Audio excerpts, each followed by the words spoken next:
هذه الفقرة توجه عليهم.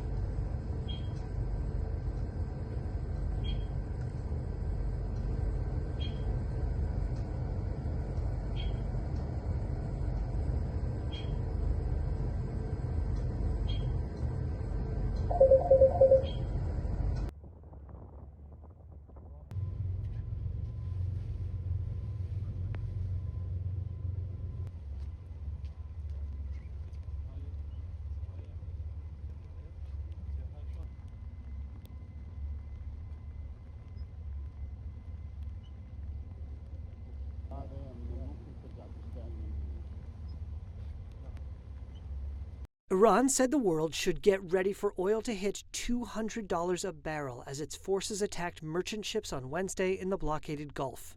That included a Thai-flagged bulk carrier that was set ablaze, forcing the evacuation of the crew, with 3 people reported missing and believed trapped in the engine room. Iran also fired at Israel and targets across the Middle East on Wednesday, demonstrating it can still fight back despite what the Pentagon has described as the most intense U.S.-Israeli strikes yet. Ibrahim Zolfagari is a spokesperson for Iran's military command who addressed the United States in his remarks.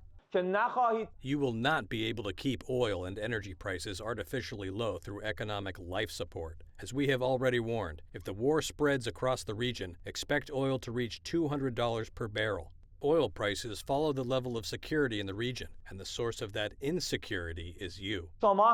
Oil prices that shot up earlier this week have eased and stock markets have rebounded, with investors betting for now that U.S. President Donald Trump will find a quick way to end the war he began alongside Israel. Trump, who has repeatedly tried to reassure markets this week that the campaign will end soon, has said there is practically nothing left to target in Iran. They've lost their Navy, they've lost their Air Force. But so far, there has been no let-up on the ground or any sign that ships can safely sail through the Strait of Hormuz. On Wednesday, Trump said oil companies should still be using the crucial waterway. Are you talking to the CEOs of various oil companies, encouraging them to use the Strait of Hormuz? Yeah, I think they should. I think they should use this. A fifth of the world's oil has been blockaded behind a narrow channel along the Iranian coast, in the worst disruption to energy supplies since the oil shocks of the 1970s. The International Energy Agency, made up of major oil-consuming nations, recommended releasing 400 million barrels from global strategic reserves to stabilize prices. Washington swiftly endorsed the move. IEA Executive Director Fatih Birol said it was the biggest such intervention in its history.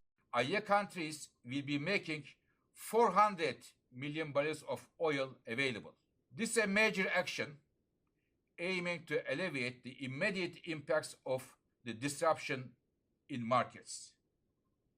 But, to be clear, the most important thing for a return to stable flows of oil and gas is the resumption of transit through the Strait of Hormuz. Oil prices, which shot up above $100 a barrel on Monday, have since settled around $90, suggesting investors are betting on a swift end to the war and reopening of the strait. Iranian officials made clear on Wednesday they intended to impose a prolonged economic shock as the war carries on. After offices of a bank in Tehran were hit overnight, Iran's military said it would respond with attacks on banks that do business with the United States or Israel. And as we take decisive action to stop the threat posed by the terrorist regime in Iran with Operation Epic Fury.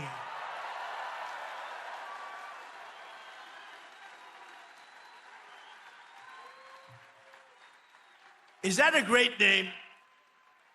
Well, it's only good if you win. You know, you can only do. And we've won. Let me tell you, we've won. You know, you never like to say too early you won. We won. We won the bet. In the first hour, it was over. But we knocked out 58 naval ships. We knocked out their Navy, okay? Let's put it that way. But they also knocked out the mine layers. They call them mine layers. They put mines in the water. Lovely job. Isn't that nice? Blow up ships. And we knocked out 31 of them. We don't want to leave early, do we?